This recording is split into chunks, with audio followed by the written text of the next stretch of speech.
Welcome to my channel. This is Magic Storytime Audiobooks, where stories come alive. Don't forget to like, comment, and subscribe to join the adventure. Chapter 14. By and by, when we got up, we turned over the truck the gang had stole off of the wreck, and found boots and blankets and clothes, and all sorts of other things, and a lot of books, and a spyglass, and 3 boxes of cigars. We had never been this rich before in neither of our lives. The cigars was prime. We laid off all the afternoon in the woods talking, and me reading the books, and having a general good time. I told Jim all about what happened inside the wreck and at the ferry boat, and I said these kinds of things was adventures, but he said he didn't want no more adventures. He said that when I went in the Texas, and he crawled back to get on the raft and found her gone, he nearly died, because he judged it was all up for him any way it could be fixed. For if he didn't get saved, he would get drownded, and if he did get saved, whoever saved him would send him back home so as to get the reward, and then Miss Watson would sell him south sure. Well, he was right. He was most always right. He had an uncommon level head for a nigger. I read considerable to Jim about kings and dukes and earls and such, and how gaudy they dressed, and how much style they put on, and called each other your majesty, and your grace, and your lordship, and so on, 'stead of mister, and Jim's eyes bugged out, and he was interested. He says, I didn't know they was so many on 'em. I hain't heard 'bout none on 'em, scasely, but old King Sollerman, unless you counts dem kings that's in a pack of cards. How much do a king get? Get? I says, why, they get $1,000 a month if they want it. They can have just as much as they want. Everything belongs to them. Ain't that gay? And what they got to do, Huck? They don't do nothin'. Why, how you talk. They just set around. No, is that so? O' course it is. They just set around, except maybe when there's a war, then they go to the war. But other times they just lazy around, or go hawkin', just hawkin' and Shh! Do you hear a noise? We skipped out and looked, but it warn't nothin' but the flutter of a steamboat's wheel away down, comin' round the point. So we come back. Yes, says I, and other times when things is dull, they fuss with the Parlymint, and if everybody don't go just so, he whacks their heads off. But mostly they hang round the harem. Round a which? Harem. What's de harem? The place where he keeps his wives. Don't you know about the harem? Solomon had one. He had about 1,000,000 wives. Why, yes, that's so. I done forgot it. A harem's a boarding house, I reckon. Most likely they has rackety times in the nursery. I reckon the wives quarrels considerable, and dat creased the racket. Yet dey say Solomon de wisest man dat ever live. I don't take no stock in dat. Becase, why? Would a wise man want to live in the midst of such a blim-blammin' all the time? No, 'deed he wouldn't. A wise man 'd take and build a biler factory, and den he could shet down de biler factory when he want to rest. Well, but he was the wisest man anyway, because the widow she told me so her own self.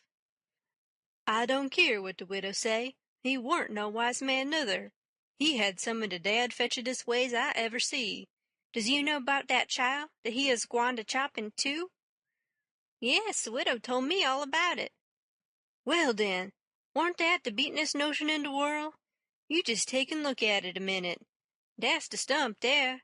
Dat's one of the women. Here's you. Dat's the other one. I's Sollerman, and dish yer dollar bill's de child. Bofen you claims it.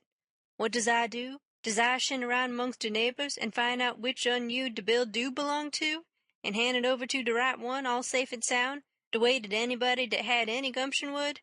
No, I take and whack de bill in two, and give half on it to you, and de other half to the other woman. Dat's de way Solomon was gwine to do wid de child. Now I want to ast you, what's de use of dat half a bill? Can't buy nothin' wid it. And what use is half a child? I wouldn't give a dern for 1,000,000 in 'em. But hang it, Jim, you've clean missed the point. Blame it, you've missed it 1,000 mile. Who, me? Go 'long. Don't talk to me about your points. I reckon I know sense when I sees it, and dey ain't no sense in such doin's as dat.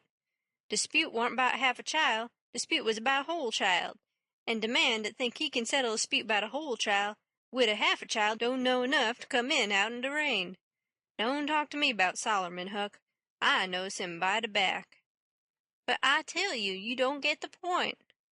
Blame de point. I reckon I knows what I knows, and mind you, de real point is down furder. It's down deeper. It lays in de way Solomon was raised.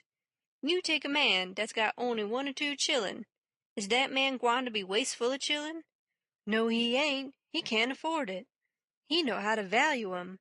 But you take a man that's got about 5 million chillun running around the house, and it's different. He as soon chop a child in two as a cat. Dey's plenty more. A child or two, more or less, warn't no consequence to Solomon, dad fetch 'em. I never see such a nigger. If he got a notion in his head once, there warn't no getting it out again. He was the most down on Solomon of any nigger I ever see. So I went to talking about other kings, and let Solomon slide. I told about Louis XVI, that got his head cut off in France long time ago, and about his little boy the Dolphin, that would have been a king, but they took and shut him up in jail, and some say he died there. Po' little chap. But some says he got out and got away and come to America. That's good, but he'll be pooty lonesome. They ain't no kings here, is they, Huck? No. Then he can't get no situation. What he gwine to do? Well, I don't know. Some of them gets on the police, and some of them learns people how to talk French. Why, Huck, don't the French people talk the same way we does? No, Jim, you couldn't understand a word they said. Not a single word. Well, now, I be ding busted. How did that come? I don't know, but it's so. I got some of their jabber out of a book. Suppose a man was to come to you and say, Parlez-vous Francie? What would you think? I wouldn't think nothing. I'd take and bust him over the head, that is, if he warn't white. I wouldn't allow no nigger to call me dat. Shucks, it ain't calling you anything. It's only saying, do you know how to talk French? Well, then, why couldn't he say it? Why, he is a-saying it. That's a Frenchman's way of saying it. Well, it's a blame ridiculous way, and I don't want to hear no more about it. They ain't no sense in it. Look at here, Jim. Does a cat talk like we do? No, a cat don't. Well, does a cow? No, a cow don't nuther. Does a cat talk like a cow, or a cow talk like a cat? No, they don't. It's natural and right for 'em to talk different from each other, ain't it? Course. And ain't it natural and right for a cat and a cow to talk different from us? Why, most surely it is.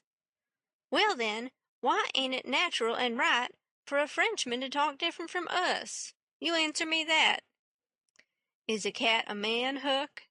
No. Well, then, there ain't no sense in a cat talking like a man. Is a cow a man, or is a cow a cat? No, she ain't either of them. Well, then, she ain't got no business to talk like either one or the other of 'em. Is a Frenchman a man? Yes. Well, then, dad blame it, why don't he talk like a man? You answer me dat.